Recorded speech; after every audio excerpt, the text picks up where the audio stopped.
E tu ficou quanto tempo na Coreia do Sul? Coreia fiquei um mês e pouco. Ficou um monte, né? É. Ficava um monte. Então, eu comecei a ver lugares. que era muito melhor você ficar mais tempo em menos lugares. Assim, aí era mais barato. Por quê? Por que é caro viajar? Porque as pessoas pensam em alta temporada, pensam em hotelzão, pensam em restaurante.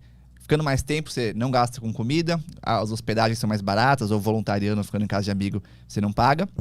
E você não tem que comprar aquela passagem cara. Se você viaja no Réveillon, você vai pagar muito mais caro.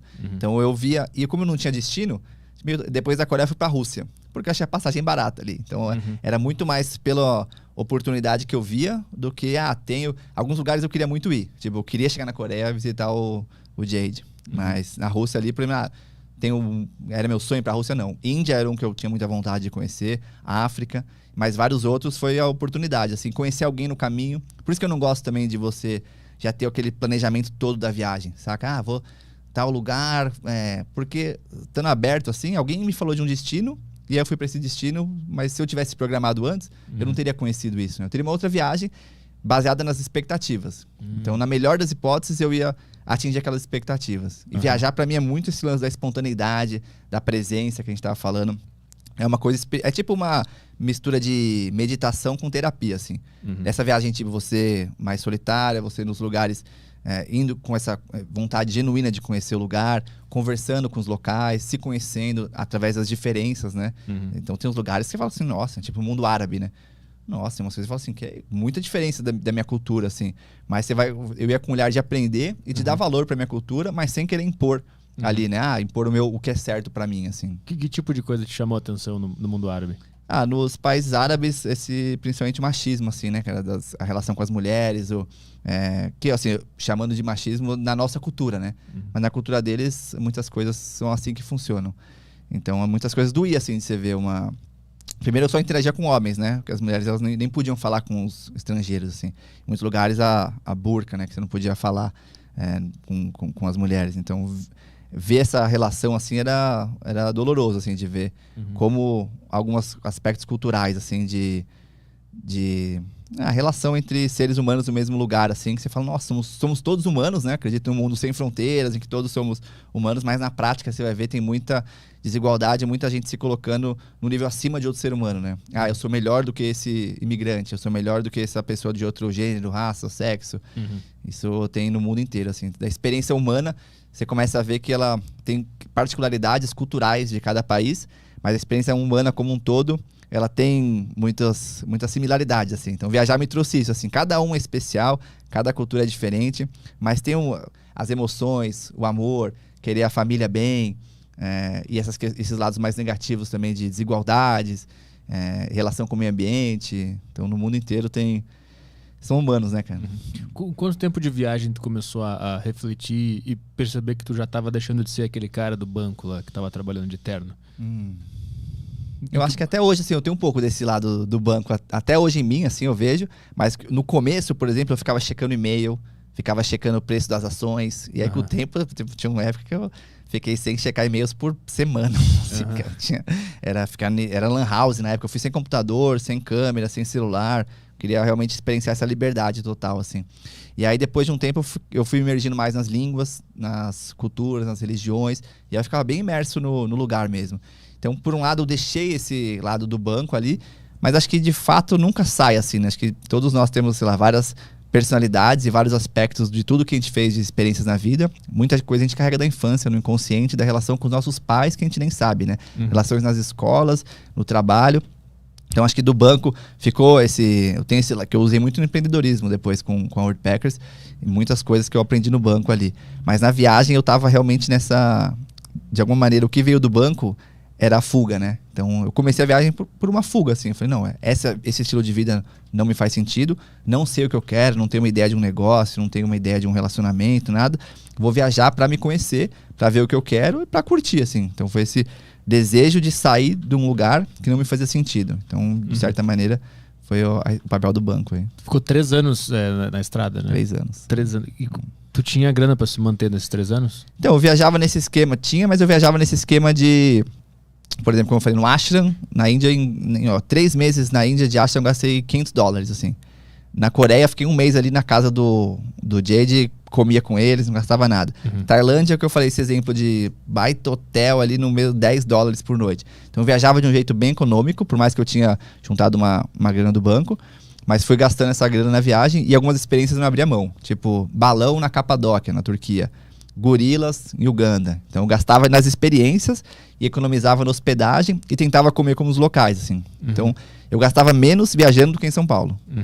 Quando é que tu teve a ideia de as pessoas podem trabalhar para esse lugar e viver essa experiência sem precisar ficar gastando dinheiro? Foi em San Diego, né? A gente começou a WordPack em San Diego, eu tava voluntariando num hostel.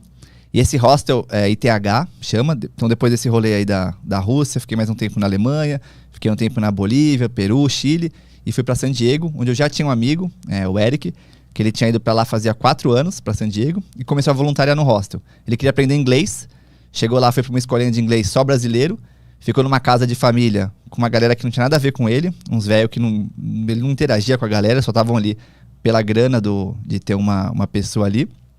E descobriu que ele podia voluntariar no hostel. Voluntariar significa que ele ia trabalhar no hostel em troca da hospedagem. Na época chamava USA Hostels. E aí ele adorou, ficou 2 anos morando lá.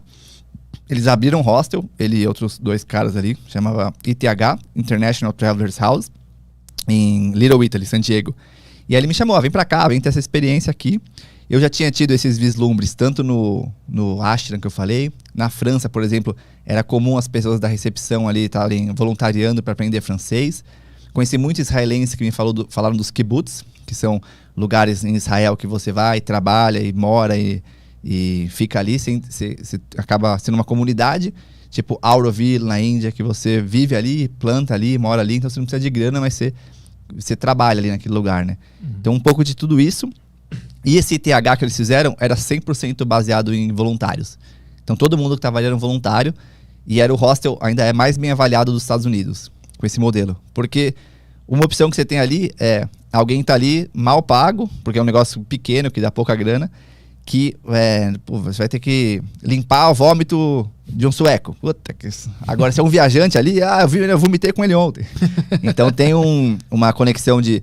O ambiente fica nessa mesma vibe de quem tá lá. Isso num hostel de festa, por exemplo, que era o que era quando a gente começou. Então o voluntário, ele traz essa energia pro lugar. Então tem essa troca de voluntário, né? Essa energia fresca sempre. Por isso que acabou sendo mais bem avaliado ali, né? Você acaba tendo mais voluntários por hóspede. Então tinha um quarto com os voluntários ali, que era onde eu ficava. Quarto compartilhado. E eu ajudava na recepção. Ajudei na limpeza. Dei aula de surf. Tirei foto. Um pouco do que eu fui fazendo ao longo dos meses lá. E aí, falando com o Eric, a gente, caraca, tá muito massa pra mim como viajante. Tinha ficado em mais de 100 hostels, assim, nessas viagens. E não tinha visto o sistema funcionar tão bem assim. E ele já tava lá cuidando de voluntários, cuidou de centenas de voluntários. Mas era sempre isso, a galera que batia na porta, a galera que chegava lá meio... Quero ficar mais tempo. Então a gente falou assim, vamos tentar criar um modelo que seja recorrente pros anfitriões, né? Pra todos esses hostels que eu acabei conhecendo, pra receber voluntário. E nisso os nossos amigos falavam, caraca, vocês são... Como é que vocês estão aí? Eu tava 3 anos viajando, ele 4 anos na Califórnia, só aquelas fotos, né, de surf, de festa. E a gente falou assim, cara, na real, a gente gasta menos do que em São Paulo, você não precisa pagar hospedagem. E aí começou com essa ideia, assim, da gente conversando lá em San Diego mesmo, falou, vamos fazer isso. Tava com uma energia de criação muito grande, assim. 3 anos sem trabalhar, de alguma maneira, eu e ele lá voluntariando. Tendo vindo, né, eu de banco e ele de contabilidade, trabalhava na KPMG. Então a gente falou assim, caraca, vamos de cabeça nisso, assim. E aí a gente tinha lido aquele livro de novo do Tim Ferriss, né, Trabalhe 4 horas por semana. Outsource para a Índia, contrate desenvolvedores na Índia. Desenhamos um site inteiro no Excel. Site tosqueira, assim, mas tudo feito no Excel, porque era o que a gente entendia. Contratamos o Sudeste para fazer. E a gente ficava à noite com ele ali, trabalhando, montando o site. E eu ficava fazendo conteúdo. Ele ficava falando com esses anfitriões, treinando, colocando imagens ali. Aí lançamos uma página na época, uma página no Facebook. Viagem o mundo, trocando habilidades para hospedagem. Aí uma galera começou a vir e a gente começou a fazer esses matches na mão, assim. Tipo, a primeira mina era a Emily. Ela queria ir pra Índia. E aí ela falou assim, eu quero ir pra Índia, mas não tenho grana. Aí a gente falou com o hostel que eu tinha conhecido na Índia, se ele gostaria de receber uma americana para traduzir o site dele, deixar tudo em inglês, a comunicação digital dele. Ele, legal, mas eu não tenho grana. A gente, não, então peraí. Então a gente começou a fazer tudo na mão. Então ela foi pra Ender, então ela não pagava pela hospedagem, ele não pagou pela tradução do site. Então igual essa a gente fez várias, assim, na mão mesmo. Que ano é isso? Final de 2013. E aí a gente lançou o site oficialmente dia 4 de fevereiro de 2014. Essa versão, que não é essa que tem hoje, né? Mas é essa versão mais tosca nossa. O site demorava tipo uns 20 segundos para logar, que era um mapa mundi assim, ó, que você clicava no país, isso a gente fez no Excel.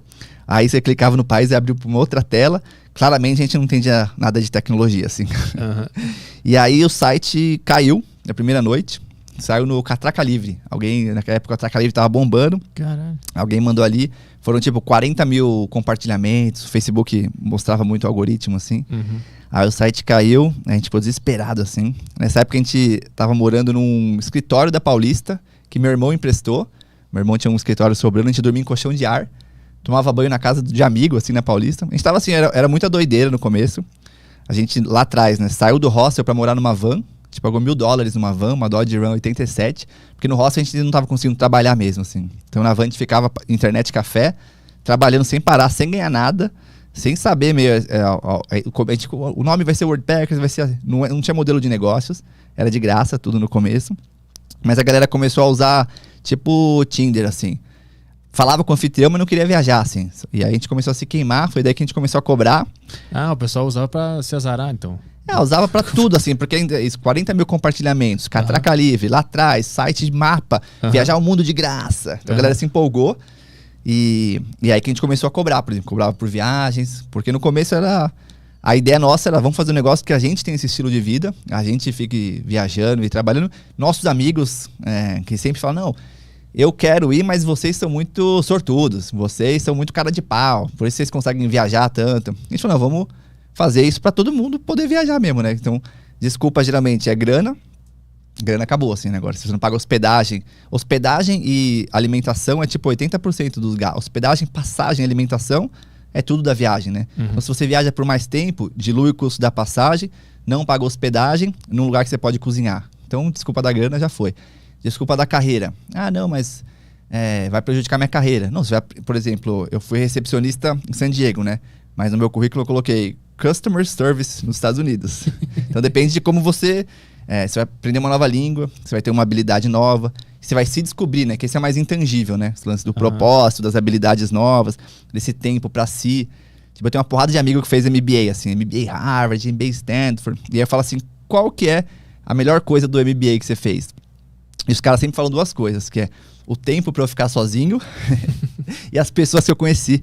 Nunca assim, a matéria, então eu pago uma grana pra ter tempo sozinho em outro lugar e conhecer uma galera massa ali, né? Que é o que a gente oferece ali, né? Então ficou muito forte na gente, a gente saiu fazendo, porque acreditava muito. Fizemos um vídeo no YouTube explicando o que era voluntariar em hostel, assim, um vídeo bem caseirão. E aí no Brasil teve essa repercussão, assim, de Catraca Livre, vários sites falando, de ganhar uns prêmios da Veja, do Estadão, começamos a aparecer, principalmente para esse público mochileiro, assim. E aí, com o tempo, a gente foi ficando mais conhecido Você falou 2 milhões de pessoas no começo, já são 3 milhões agora de pessoas de todos os países do mundo, assim. Cada mês, umas 50 mil pessoas novas estão entrando. Aí, na pandemia, foi bem prejudicado, mas já voltou e esse mês já foi nosso recorde, assim. Janeiro já foi. A galera tá voltando. Tem uma demanda reprimida muito grande por esse tipo de experiência, né? Então, a gente tem desde lugares em praias paradisíacas, montanhas, ONGs, trabalhar com animais, enfim, tem meio que assim, para todo mundo que quer ter uma experiência, mas grana é uma desculpa, ou carreira, ou não posso ficar tanto tempo, então fica, sei lá, 1 semana, 2 semanas, de um jeito acessível, né? E com segurança.